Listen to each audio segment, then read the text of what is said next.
आजचा विषय प्रत्येक नोकरदार व्यक्तीसाठी अत्यंत महत्त्वाचा आहे. कल्पना करा, सकाळी ऑफिसला जात असताना अचानक HR कडून कॉल येतो. कंपनीमध्ये कर्मचारी कपात सुरू आहे आणि आजचा तुमचा शेवटचा दिवस आहे. एका क्षणात सर्व काही बदलून जातं. डोक्यात हजारो प्रश्न निर्माण होतात.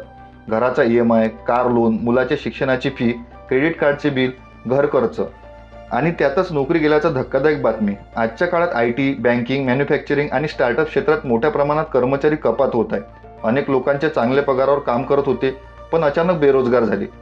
अशा परिस्थितीत सर्वात मोठी चिंता असते ती म्हणजे EMI कसा भरायचा. आजच्या व्हिडिओमध्ये आपण जाणून घेणार आहोत, नोकरी गेल्यानंतर सर्वात आधी काय करायला हवे, EMI चुकला तर काय परिणाम होतो, बँक कोणती मदत करू शकते, आर्थिक संकटातून बाहेर पडण्यासाठी कोणती उपाय आहे आणि भविष्यात अशी वेळ येऊ नये यासाठी काय तयारी ठेवावी. व्हिडिओ शेवटपर्यंत नक्की बघा. नोकरी गेल्यानंतर सर्वात मोठी चूक कोणती? नोकरी गेल्यानंतर अनेक लोक घाबरून जातात. काही लोक बँकेचा फोन उचलणे बंद करतात, काही लोक EMI भरणे थांबवतात, तर काही लोक क्रेडिट कार्ड वापरून खर्च भागवण्याचा प्रयत्न करतात.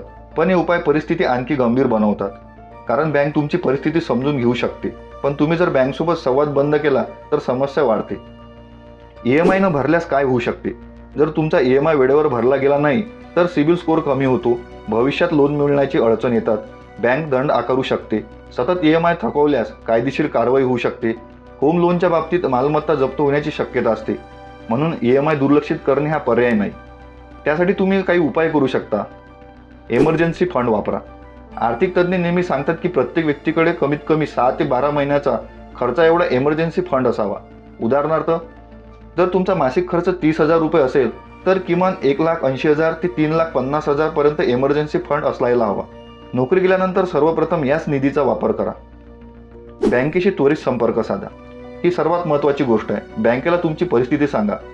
अनेक बँका खालील सुविधा देतात, जसे की EMI रिस्ट्रक्चरिंग, लोन टेन्युअर वाढवणे, EMI कमी करणे, काही महिन्यासाठी सवलत.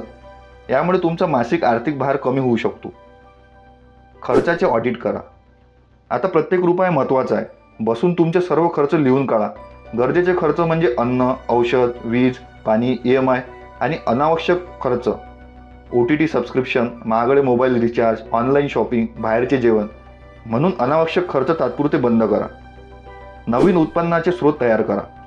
नोकरी गेली म्हणजे उत्पन्नाचे सर्व मार्ग बंद झाले असे नाही. आज अनेक पर्याय उपलब्ध आहेत, जसे की freelancing, graphic designing, video editing, content writing, online teaching, affiliate marketing, YouTube, digital marketing आणि डिलिव्हरी सर्व्हिसेस. अनेक लोकांनी नोकरी गेल्यानंतर याच माध्यमातून नव्याने करिअर सुरू केले आहे. गुंतवणूक योग्य प्रकारे वापरा. जर तुमच्याकडे FD, mutual fund, RD, shares असतील तर त्याचा योग्य वापर करा. मात्र घाईघाईने सर्व गुंतवणूक विकू नका. सर्वप्रथम आर्थिक सल्लागारांचा सल्ला घ्या. लोन प्रोटेक्शन इन्शुरन्स तपासा. अनेक लोकांना माहिती नसते की त्यांच्या लोनसोबत विमा असतो. हा विमा काही विशिष्ट परिस्थितीत EMI भरण्यास मदत करू शकतो. तुमच्या लोनचे डॉक्युमेंट तपासा. कुटुंबाशी प्रामाणिक राहा. अनेक लोक नोकरी गेल्यानंतर गोष्ट कुटुंबापासून लपवतात. ही सर्वात मोठी चूक आहे. कुटुंबांना परिस्थिती समजावून सांगा. एकत्रितपणे खर्च कमी करा. यामुळे मानसिक तणाव देखील कमी होतो. PF आणि ग्रॅज्युइटीचा विचार करा. जर तुम्ही खाजगी नोकर असाल तर प्रोव्हिडंट फंड, ग्रॅज्युइटी, लिव्ह इन कॅशमेंट यातून काही रक्कम मिळू शकते. ही रक्कम तात्पुरत्या संकटातून मदत करू शकते. क्रेडिट कार्डचा सापळा टाळा. नोकरी गेल्यानंतर अनेक लोक क्रेडिट कार्डवर अवलंबून असतात. ही सवय अत्यंत धोकादायक ठरू शकते, कारण क्रेडिट कार्डवरील व्याजदर 30% ते 45% पर्यंत असू शकतो. त्यामुळे कर्जाचे डोंगर निर्माण होऊ शकतो. मानसिक आरोग्याची काळजी घ्या. नोकरी जाणे ही फक्त आर्थिक समस्या नसते, तर ती मानसिक धक्का देखील असतो.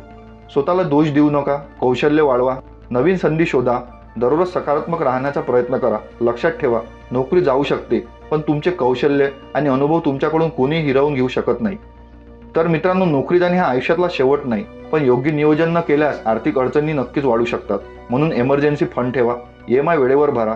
बँकेचे संपर्क ठेवा. नवीन उत्पन्नाचे स्रोत तयार करा. सिबिल स्कोअर जपा. योग्य निर्णय घेतला तर तुम्ही या संकटातून नक्की बाहेर पडू शकता. तुमचा अनुभव कमेंटमध्ये नक्की सांगा. व्हिडिओ आवडला असेल तर लाईक करा, शेअर करा आणि अशाच आर्थिक माहितीसाठी चॅनलला सबस्क्राईब करायला विसरू नका. धन्यवाद.